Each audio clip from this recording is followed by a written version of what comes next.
Столична община ще произвежда ток от сметищния газ на депото в Суходол. Това обяви преди седмица кметът на София Йорданка Фандъкова при откриването на инсталацията за преработка на метан. Произведеният по новата система ток ще се изкупува от честна преференциална цена, като зелена енергия. За изграждането на инсталацията общината е платила 2 милиона лева. Очакваме тази инвестиция да се върне за около 2,5 години, обясни Фандъкова. Според нея, кметството може да печели от инсталацията след като инвестицията се върне. Освен ток, съоръжението ще произвежда и топлинна енергия. Замкметът по екология Мария Бояджийска обясни, че в бъдеще няколко общински сгради в Суходол ще се топлят по този начин. Това ще е следващата стъпка.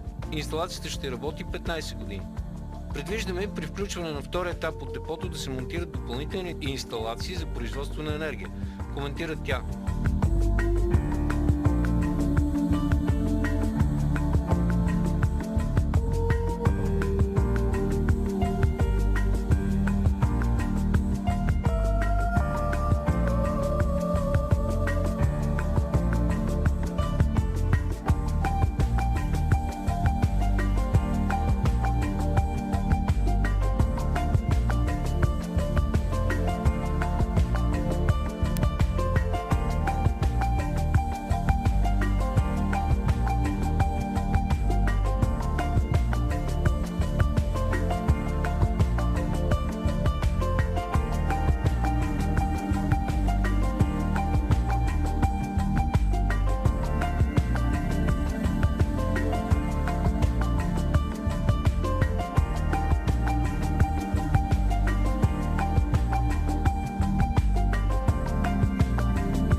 Представете се за зрителите на ВТВ.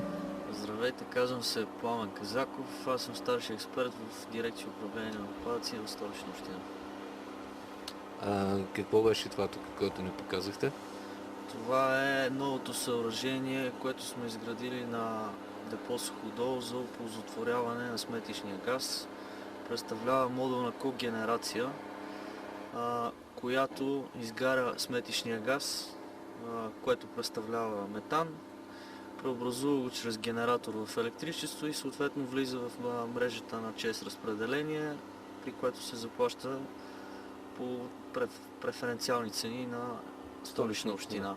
Влиза през тръбата, която виждате, постъпва в тази жълтата, постъпва в генератора, съответно се изгаря и през трафопоста от трансформаторите влиза в мрежата на електроразпределение. Това е най-обикновен двигател. Това е уреда, с който се отчита метана в реално време, какъв е дебита. Сега в момента 50%. 50% е в момента, като нормално е между 50 и 60%.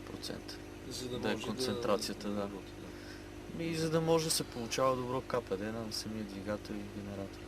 Колко струваше тази инвестиция на общината? Инвестицията на общината струваше около 2 милиона лева, като съответно се очаква в близката година, година и половина да успеем да ги възвърнем тези вложени средства. По колко ток ще се произвежда на година? Около 2 милиона и 400 хиляди киловата, което е 2500 мегавата приблизително. Точна цифра не може да се даде, защото още не сме го подложили на постоянен работен режим, поне един месец да е работило. И след първата година вече ще може да се дадат по-точни цифри. Кога започва да работи този генератор? Очакваме с ЧЕЗ България до края на седмицата, ако не до средата на другата седмица, да приключиме подписането на абсолютно всички договори, като последният договор, който трябва да подпишем, е договор за изкупуване на електроенергия, с което ще финализираме абсолютно всички процеси, за да може да почне реално да работи самата инсталация и да почнат съответно и прехвърляния на мощности към мрежата на ЧЕЗ. Има идея с този ток да се захранва по-голяма част от Суходол, така ли?